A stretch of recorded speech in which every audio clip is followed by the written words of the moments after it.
قرآن وہ کتاب ہے جو در سے انقلاب ہے، سمجھ کے گر کوئی پڑھے تو نور علی نور ہے۔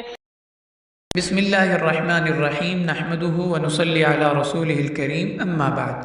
محترم سامعین، آج ہم قرآن پاک میں مختلف صیغوں کے ساتھ بکثرت استعمال ہونے والے دو الفاظ الہون اور الہون کے بارے میں پڑھیں گے کہ ان میں کیا فرق ہے۔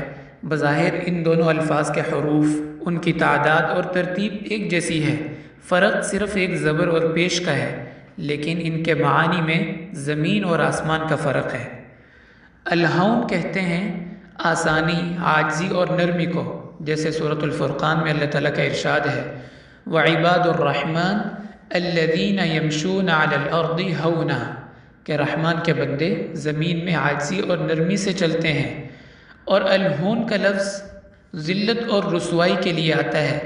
اس کا تذکرہ اللہ تعالیٰ نے سورہ حامیم سجدہ میں فرمایا فَأَخَذَتْهُمْ صَاعِقَةُ الْعَذَابِ الْهُونِ بِمَا كَانُوا يَكْسِبُونَ، کہ ذلت ناک عذاب نے ان کی بدکاریوں کی وجہ سے ان کو آ پکڑا۔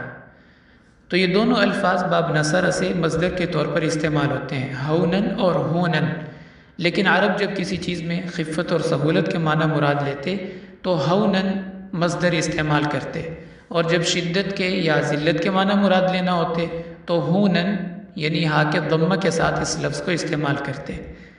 اور یہ الفاظ مختلف صیغوں کے ساتھ قرآن پاک میں کئی جگہ استعمال ہوئے ہیں، جیسے سورۃ الروم میں اللہ تعالیٰ کا ارشاد ہے وَهُوَ الَّذِي يَبْدَأُ الْخَلْقَ ثُمَّ يُعِيدُهُ وَهُوَ أَهْوَنُ عَلَيْهِ، تو اہون یہ لفظ بھی اسی سے ہی بنا ہے، الہون سے بنا ہے، کہ اللہ تعالیٰ نے تمام مخلوقات کو پیدا فرمایا اور قیامت میں دوبارہ ان کو اٹھائیں گے، اور یہ اٹھانا اللہ تعالیٰ کے لیے زیادہ آسان ہے پیدا کرنے سے، تو آسانی کے معنی میں استعمال ہوا۔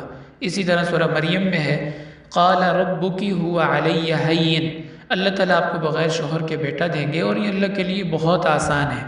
تو ہین اور اہون یہ الہون سے بنے ہیں، جبکہ سورۃ الفرقان میں وَيَخْلُدْ فِيهِ مُهَانًا یا سورہ لقمان میں أُولَئِكَ لَهُمْ عَذَابٌ مُهِينٌ، کہ ان کے لیے ذلتناک عذاب ہوگا۔ یہ دونوں الفاظ الہون سے بنے ہیں۔ تو یہ فرق ہے ان دونوں میں، الہون میں اور الہون میں۔ اس سے پتہ چلتا ہے کہ قرآن پاک میں صرف حرف کے بدلنے سے ہی نہیں، حرکت کے بدلنے سے بھی معنی بدل جاتا ہے، اور اعراب کا خیال رکھنا کس قدر ضروری ہے۔ اللہ تعالیٰ ہمیں اپنے قرآن پاک کا فہم نصیب فرمائے۔ وآخر دعوانا ان الحمد للہ رب العالمین۔